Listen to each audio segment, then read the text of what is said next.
Olá, bom dia, sejam todos muito bem-vindos à live de hoje. A gente vai comentar um pouco mais sobre o livro Revelação, o Caminho da Realização. Em especial, a gente vai comentar sobre o tema Como Deus nos vê. Você está interessado em saber como é que Deus te vê? Qual é a visão, a ótica de Deus para a tua vida, sobre o teu ser? Então fica comigo nesse vídeo que a gente vai aprender muito mais sobre isso. Então, vamos lá.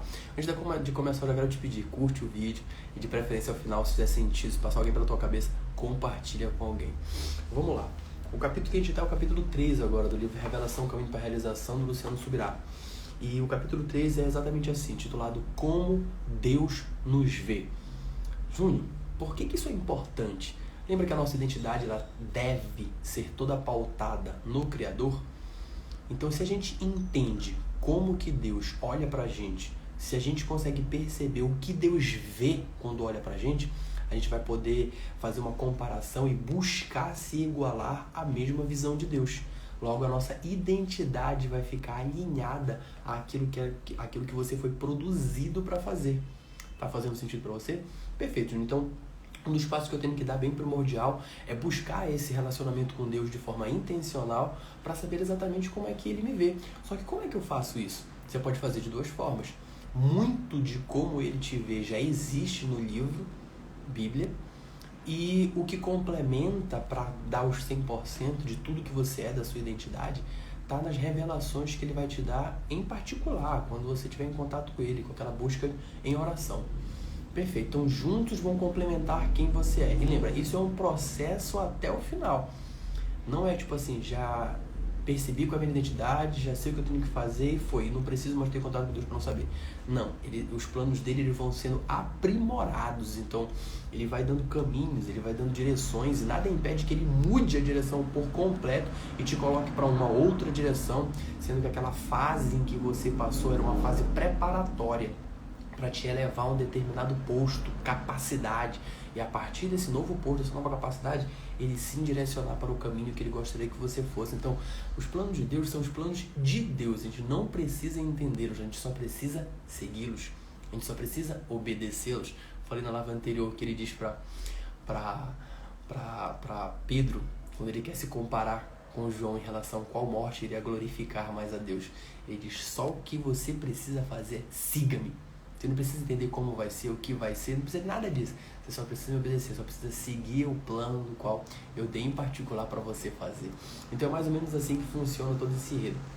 E o autor começa logo levantando a bandeira muito forte de que para que a gente saiba exatamente o que a gente vai fazer para Deus, é necessário que nós entendamos antes qual é a visão que Ele tem de nós. Porque para realizar, a gente precisa perceber que é capaz. E essa percepção de capacidade vem do entendimento da nossa identidade. Eu sei quem eu sou, logo eu sei o que eu sou capaz de fazer. Tá fazendo sentido? Então, quando eu percebo em Deus a visão que Ele tem de mim, eu consigo destravar, ter acesso a informações que antes eram escondidas, que precisavam ser analisadas, que estavam nas minhas juntas e nas minhas medulas. Tá fazendo sentido? Uma vez que isso foi analisado e veio à tona, eu pude perceber o quanto que eu tenho potencial, o quanto que isso já estava empregado em mim pelo próprio Deus, em minha essência, porque é a mesma essência dele. Tá fazendo sentido? Então, quando eu estou exposto a tudo isso, percebo essa capacitação, percebo esse combo de virtudes que eu tenho, eu vou poder me direcionar para o caminho certo e ser capaz de realizar o que eu preciso realizar nesse caminho. Tá fazendo sentido? Perfeito. Então, a primeira bandeira levantada é que não existe a possibilidade de você de você realizar os planos de Deus se você não tiver uma identidade baseada nele. Para que isso aconteça, você precisa entender como que Deus vê a todos nós. Perfeito? Então vamos dar continuidade. Uma das coisas que ele enfatiza logo em seguida, depois de dar essa percepção, esse entendimento, é o fato de que quando a gente não tem essa percepção, essa ciência de como Deus nos vê, automaticamente a gente coloca em xeque, a gente pode estar prejudicando ali a realização da missão, a realização da obra de Deus. Então, a perfeita percepção de como Deus nos vê fortalece, garante, direciona de forma assertiva o que a gente precisa fazer. Quando a gente não tem essa percepção de como Deus nos vê, nós ficamos limitados e podemos comprometer o resultado da nossa obra, da nossa missão de vida. Tá fazendo sentido pra você? Vou destravar aqui que eu tenho um acompanhamento aqui de um passo a passo, uma pauta dos assuntos que eu vou conversar, porque senão eu falo demais ou então posso acabar falando de menos. Normalmente eu falo demais. Bora pra cima. Perfeito, entendimento fundamental para a obra. E existe um episódio bem interessante na Bíblia que a gente pode relatar tudo isso, que a gente pode perceber tudo isso, que é aquela parte onde João Batista está preso e aí ele manda alguns dos seus discípulos para indagar Jesus Cristo a respeito de quem ele é. Olha isso. Então esse é um fator bem ímpar em todo o contexto. Porque lembra que foi João Batista? João Batista veio para preceder, para anunciar o Evangelho, o caminho santo de Jesus Cristo. A partir do momento que Jesus Cristo chega, o ministério de João não faz mais sentido. O ministério de João era para batizar as pessoas e encaminhá-las no caminho do Evangelho. Preparar o caminho do Evangelho que Cristo traria. E ele batizava com água. A partir do momento que Jesus Cristo chegou, ele vai batizar com o Espírito Santo. Então, não faz mais sentido. Tá entendendo o que eu estou falando? Então, a partir daí, o batismo era com Cristo, através da graça do Espírito Santo. Perfeito. Então, em meio a tudo isso, João é preso depois e começa a se sentir satisfeito. Cara, imagina só, uma coisa é você tá numa prisão atual. Agora imagina aí, há 2000 anos atrás, como eram as condições de uma prisão. E na localidade onde eles estavam.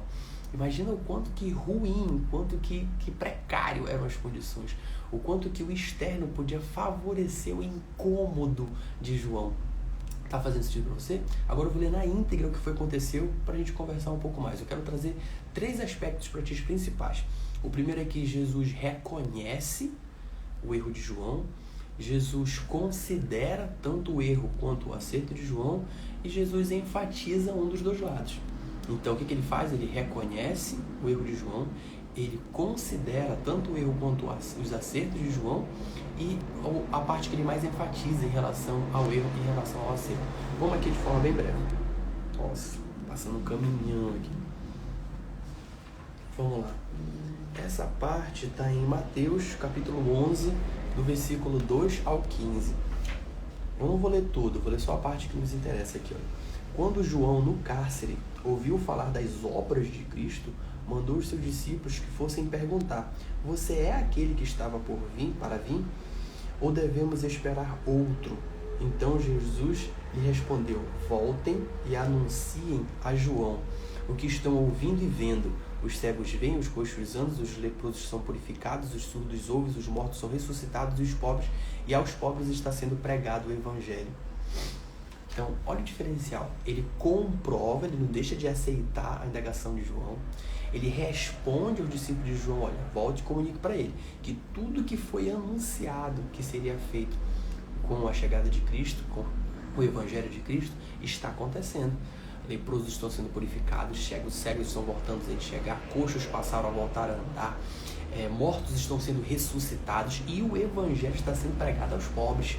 Então, toda a promessa profetizada ela está literalmente acontecendo no tempo de Cristo.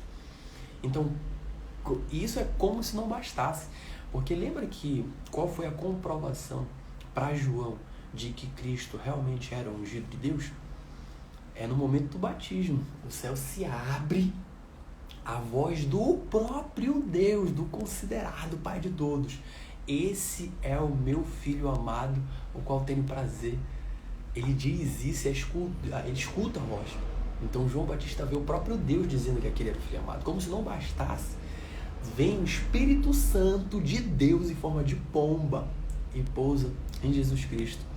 Então eu fico imaginando se você vê uma cena dessa, o próprio Cristo, Deus rasgando o céu, falando em voz audível. Meu Deus do céu. Que aquele era o Filho. Ele disse uma coisa, ele disse: olha, ajude esse, ele vai estar contigo no ministério. Esse cara vai influenciar positivamente o meu povo. Não é nada disso, não. Se você prestar atenção, o que João Batista está botando em xeque é a identidade de Jesus Cristo. é quem Jesus Cristo é, se ele realmente é o enviado por Deus. Sendo que o próprio Deus disse para João escutar que esse era o Filho amado, em quem ele tem prazer. Entende? Então, por exemplo, hoje a gente não tem muitas pessoas que não vê o próprio Deus descendo, rasgando o céu e dizendo que Jesus Cristo é nele que tem que acreditar. E a gente acredita a si mesmo. É ou não é verdade? Agora imagina se o próprio Deus descesse aqui, abrisse o céu e dissesse: esse é meu Filho amado, acredite nele. Não seria uma fortaleza, não seria uma força muito maior para a nossa fé e para a gente passar a acreditar realmente em Cristo? Sem sombra de dúvidas. Agora imagina João Batista, naquela época, em meio a tudo que acontecia naquela época, em relação a milagres, em relação ao próprio Jesus estar vivo ali na frente dele. Imagina o que é ter contato com o próprio Deus. Nossa, em meio a tudo isso, além de ter a comprovação, e a gente está falando de João Batista, gente, não é de qualquer uma pessoa não, é João Batista. 2000 anos depois a gente continua estudando sobre esse cara. Entende isso? A gente está falando sobre João Batista.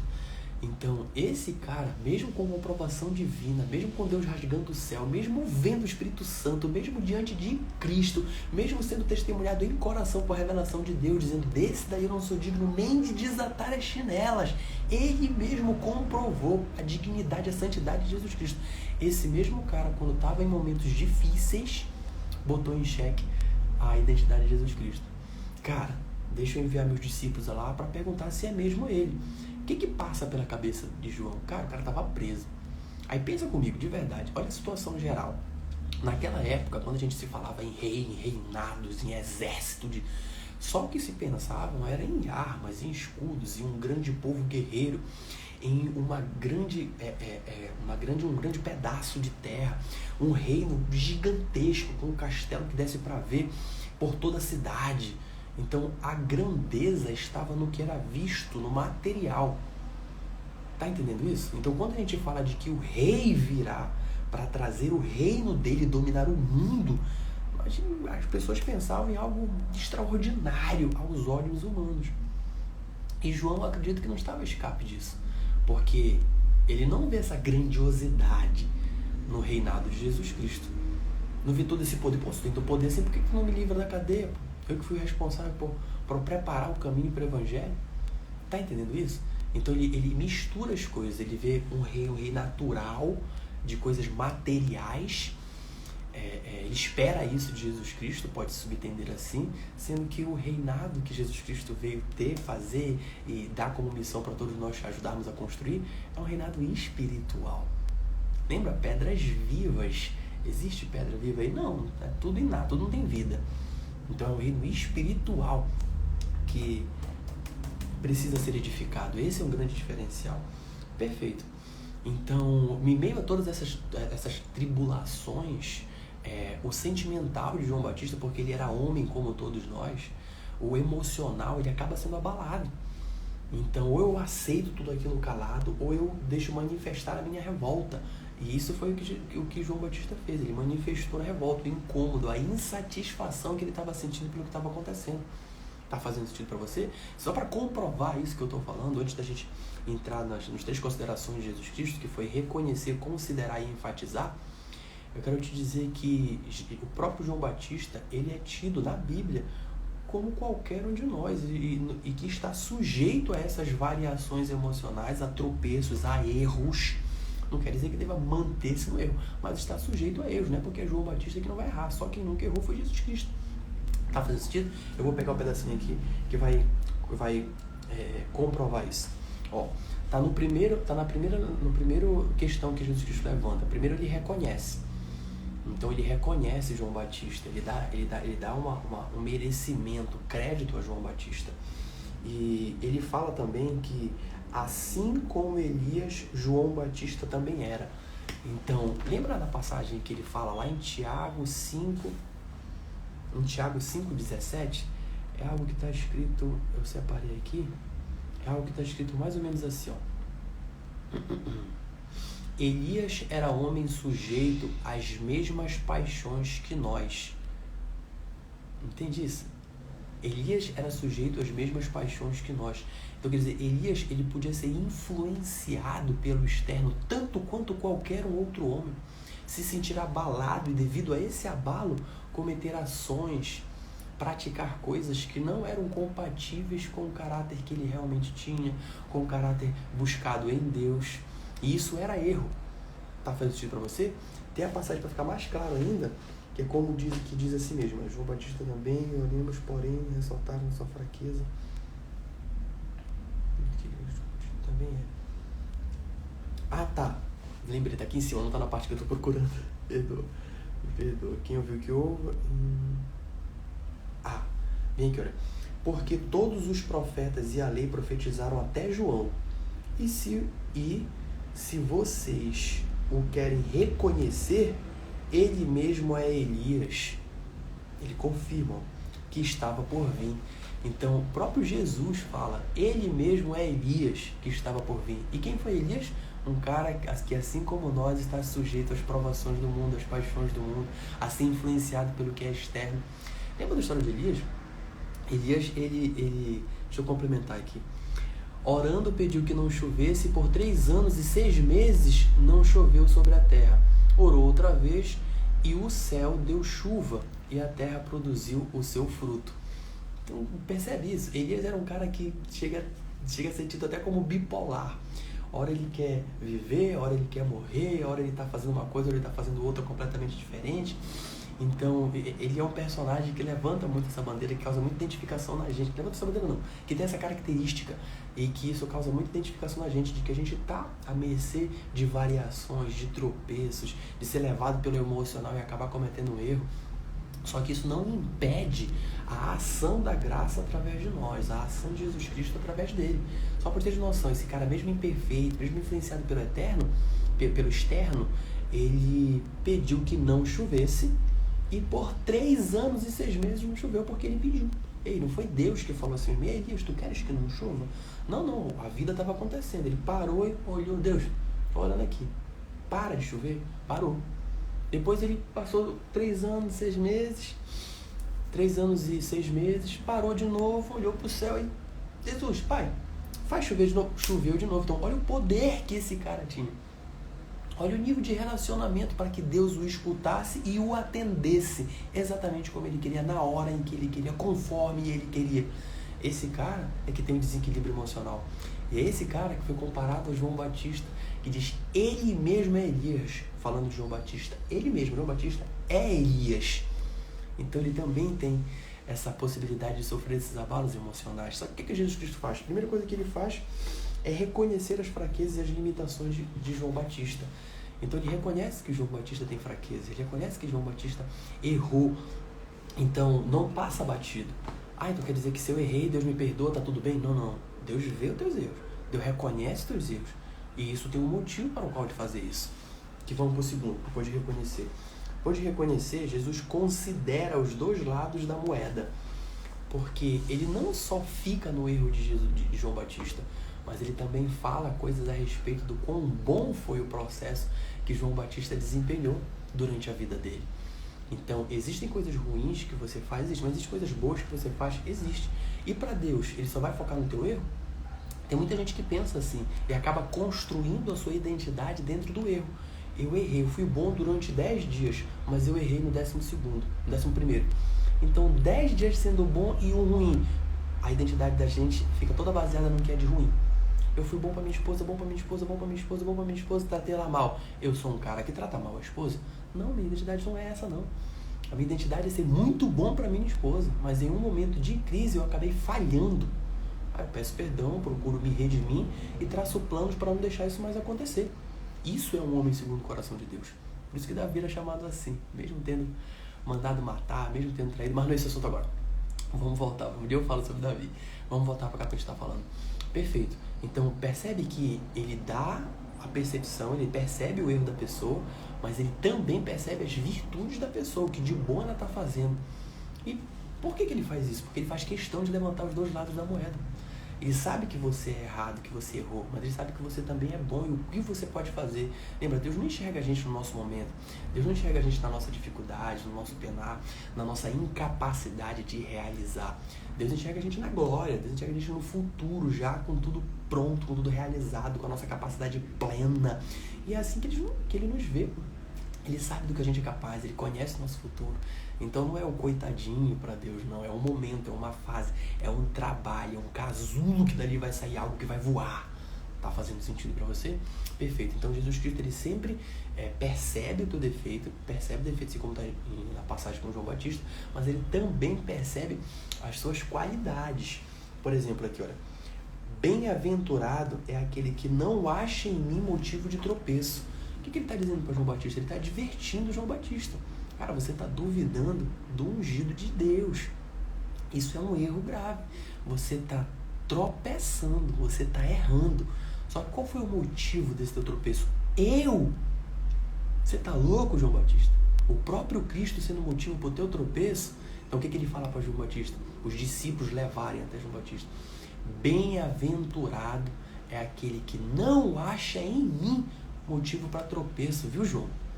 Então ele advertiu, ele só advertiu porque ele percebeu o erro que o João Batista fez. Então existe a percepção do erro, existe o tratamento do erro, na mesma hora ele advertiu o erro de João Batista. Bem-aventurado é aquele que não acha motivo de tropeço em mim. Perfeito, só que você disse, Júnior, que ele olha os dois lados da moeda, tanto a parte ruim quanto a parte boa. Pois é, ele continua no texto aqui, ó. Ele fala, quando os discípulos de João foram embora, lembra? Bem-aventurado é aquele que não acha em mim motivo de tropeço. Quando ele fala isso, ele fala, os discípulos ainda estão lá, então eles vão levar essa mensagem para João. Eles vão chegar a João, o cabeludo lá, Jesus, ele falou que bem-aventurados são aqueles que não acham motivo de tropeço nele, pô. Tu tá tropeçando no cara. Entende isso? Então imagina o alerta que isso ia dar para João Batista.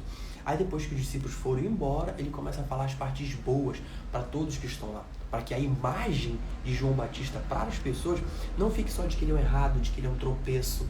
Quer dizer, eu vou comprometer toda a obra que o João Batista está fazendo.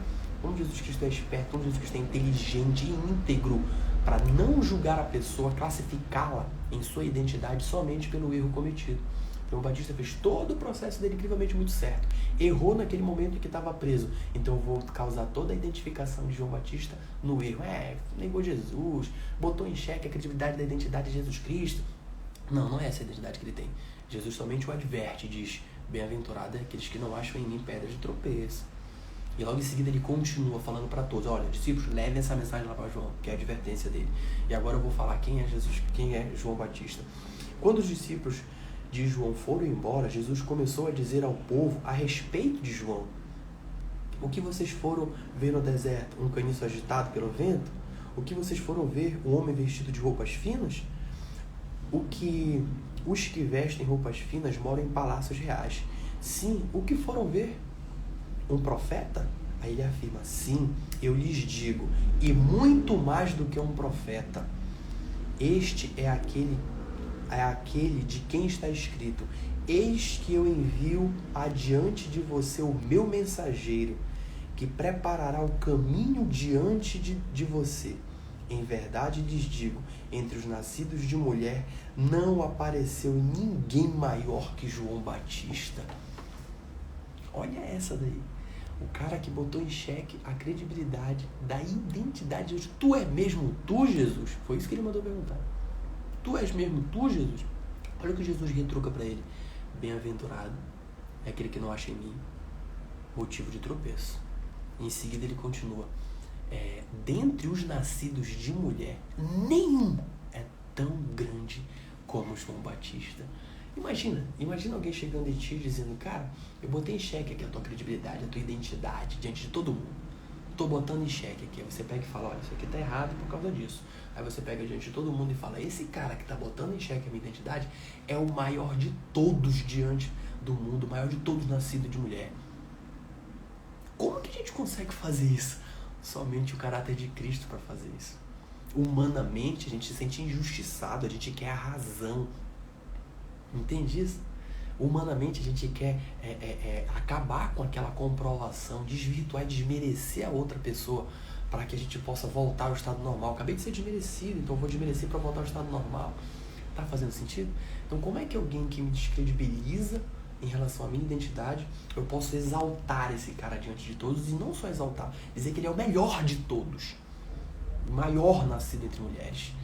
Que caráter é esse de pessoa? Como é que eu exalto alguém que põe em xeque a minha credibilidade? Esse é o caráter de Cristo. Lembra? dou a outra. Bate aí, já satisfeito, agora bora conversar. Vamos parar de fazer isso, de bater na cara dos outros. Tá entendendo como é o processo? Como é diferenciado? Então existem muitas pessoas que deveriam, que fazem dessa forma, mas que deveriam atrair esse caráter de Cristo. As pessoas erram, a gente julga, briga, aponta o dedo, bate o pé, reclama, mostra que aquela pessoa é um bicho-papão, feio, ruim, põe em xeque a credibilidade da pessoa, a identidade dela. Tudo isso a gente faz, porque houve um erro. Mas se a gente for acompanhar o histórico total, não é um histórico de eu, não. Você levanta a bandeira de forma tão enfática, tão veemente, quanto você faz para o erro. Quer dizer, para o erro, toca uma banda. Para o acerto, você fez certo. Ou nem comentário tem, só um tapinha na costa. Tá fazendo isso para você? Então Jesus deixa claro, seja como eu sou, ande como eu andei, então faça como eu faço. Errou comigo? Eu advirto você sobre como tem que ser. Mas o que eu levanto para os outros é o que você tem de bom. E esse é o caráter de Cristo. Então ele mostra os dois lados da moeda. Tanto o que você tem de ruim, quanto o que você tem de bom. Mas entre esses dois lados, qual que ele dá ênfase? Que é o terceiro e último tempo para a gente finalizar. Ele dá ênfase exatamente no que a gente tem de bom. Ele classifica a nossa identidade. Ele prefere olhar para nós como aquilo que a gente tem de bom. A nossa identidade está baseada naquilo que tem de bom. Por quê? O que tem de ruim na gente procede de Deus? Não, claro que não.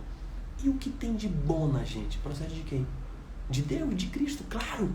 Então o que tu achas que ele vai usar como substância para determinar qual é a tua identidade, para classificar quem é você?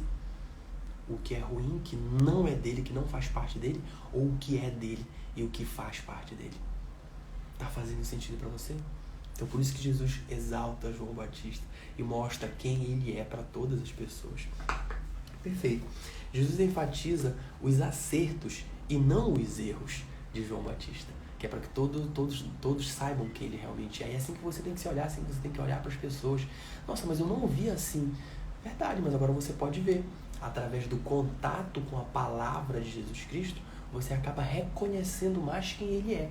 E a partir dessa nova percepção, você pode readaptar a sua forma de funcionamento, de ação na vida. Se você readapta isso, você muda a sua identidade. Você passa a ser um novo ser, um ser capaz de fazer de forma diferente. Está acontecendo esse processo exatamente agora. Essa percepção que eu estou te trazendo sobre o próprio Cristo te dá uma opção. Eu também posso ser assim. E a partir daí é questão de escolha. Por isso que ele não é autoritário. Seja, você vai ter que ser assim, independente de qualquer coisa.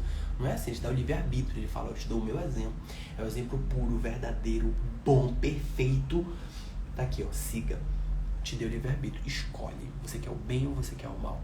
É você que escolhe. Você quer o mundo que o mundo fala pra fazer, ou você quer o meu caráter e gozar de todos os benefícios que vem com isso? Tá fazendo sentido? Então olha o exemplo de Jesus Cristo sendo mostrado. O que ele quer? Que você levante e exalte as coisas boas das pessoas. Se eu exalto o que é de ruim, o que causa na pessoa? O que ela se sente? Agora, se eu exalto o que tem de bom, o que causa nessa pessoa? Tá fazendo sentido isso? Essa confiança? Eu tenho certeza que sim. Eu vou finalizar lendo um parágrafo aqui, que é bem pequenininho, que o autor fecha todo esse enredo de uma forma bem legal. Eu faço questão de manter a íntegra do texto. O extrato dessa lição parece ser bem claro para mim. Nossos erros devem ser reconhecidos. De outra forma, não serão tratados. Contudo, eles não devem nos definir. Costumo afirmar que um entendimento errado a respeito de algo nos leva a uma crença errada. Então, se eu estou te transmitindo a palavra de Deus e você entende de forma errada, ou se eu estou transmitindo de forma errada, você vai acabar crendo em algo que é errado, porque o entendimento não está certo. Está fazendo sentido? E esta, por sua vez, conduz ao alvo errado. Te passa um entendimento errado. Então isso faz com que você acredite de forma errada. E se você está acreditando de forma errada, isso não vai te levar ao alvo certo. Está fazendo sentido? Então olha a importância de você buscar a Deus e buscar de forma correta, sabendo exatamente quais são as interpretações e entendimentos que tem na palavra. Que bom que você está aqui, que você está tendo isso agora. Bora para cima. Portanto, só um entendimento certo nos conduzirá a uma crença correta, que por fim nos guiará ao destino exato. Informação correta vai levar a uma crença correta. Essa crença correta pode te guiar ao destino certo. Aí agora eu te pergunto, as informações que você está administrando são corretas? Onde você está buscando as informações para poder fortalecer, criar essas crenças fortes que vão te dar direção. Essa direção vai te levar a algum lugar. Vai ser no alvo certo? Lembra que Paulo fala, acertar o alvo, conseguir chegar ao alvo? Então, pensa um pouco sobre isso. Júnior, vou te ser bem sincero, eu nem estou buscando, então tá muito mais perigoso. Meu Deus do céu. Eu busco, perfeito. A partir daí eu tenho que buscar na fonte certa. Essa é a primeira indagação. Você está buscando na fonte certa? Só que antes dessa indagação ainda vem outra mais crucial, que é você estar pelo menos buscando. Porque se você não estiver pelo menos buscando de forma intencional, você como coxa de retalhos, construído por várias informações, essa coxa de retalhos, ela está sendo produzida com base no que chega para ti. Do nada eu estou passando aqui, veio uma pessoa e conversou comigo sobre tal coisa. Então eu pego essa informação e posso fortalecer uma crença minha. Eu estou lendo determinada coisa que passou aqui no Facebook e eu decidi acreditar. Isso vai fortalecer uma determinada crença minha. Então o que eu quero que você perceba é que a fonte dessas informações que chegam para você não são fontes que você parou, analisou a integridade dela e decidiu de forma coerente prestar atenção naquelas informações para fortalecer suas crenças. Se a gente não faz isso de forma intencional, o que fortalece a nossa crença é fruto do mundo, é fruto do acaso. Entende? Quantos anos faz que você se dedica em hábito, em rotina, a administrar informações sobre Deus para enriquecer a sua crença do que deve ser feito na sua vida? Júnior, eu nem faço isso. Então, onde tu achas que foi construída as tuas crenças? Como é que construíram as tuas crenças? Eu te fiz essa pergunta agora, responde rápido aí. Onde foram construídas as tuas crenças? Foi. Tu sabe se quer dizer?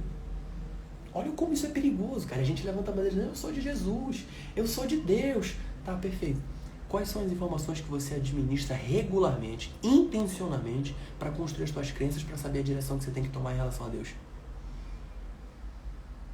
Não sei te falar, Ju. Tá vendo o quanto que isso é perigoso? E a quantidade de tempo que já passou e que você tá nessa? Esse é o momento em que você pode usar o seu livre-arbítrio para decidir algo muito importante na sua vida.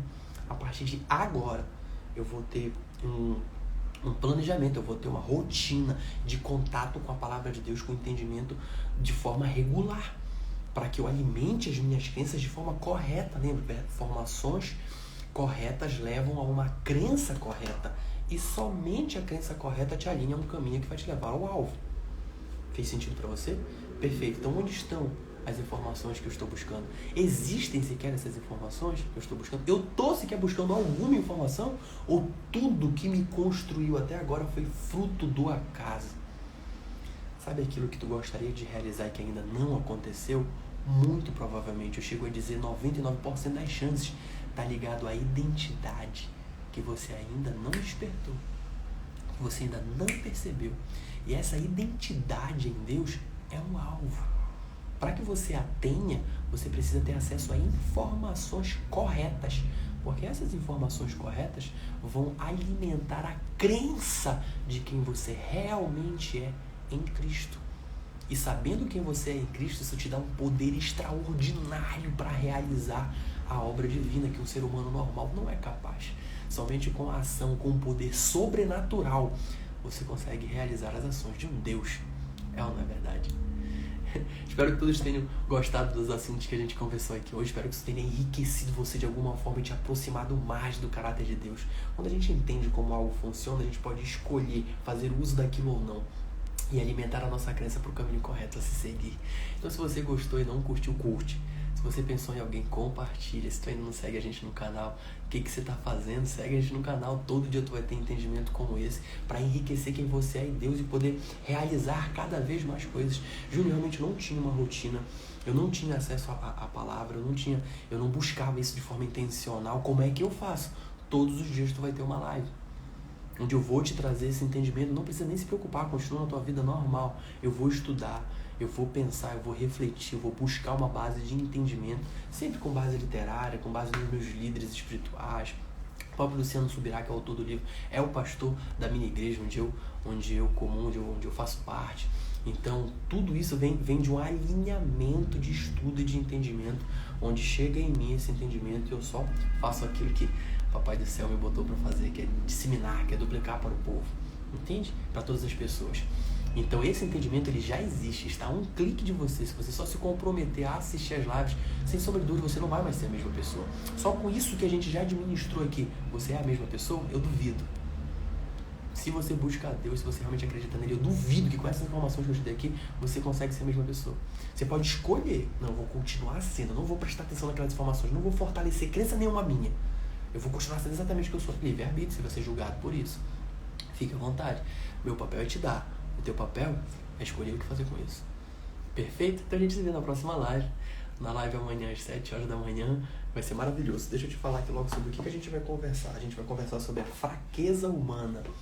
Então, o quanto que a gente é fraco e como que funciona esse relacionamento com Deus a respeito da nossa fraqueza. Você vai se surpreender com tudo que a gente vai conversar, de verdade. Existem muitas pessoas que dizem, você não tem que dizer que você é fraco, você tem que dizer que você é forte. Outros já dizem, você é fraco, você tem que depender de Deus para tudo. Qual é o certo? Bora descobrir amanhã?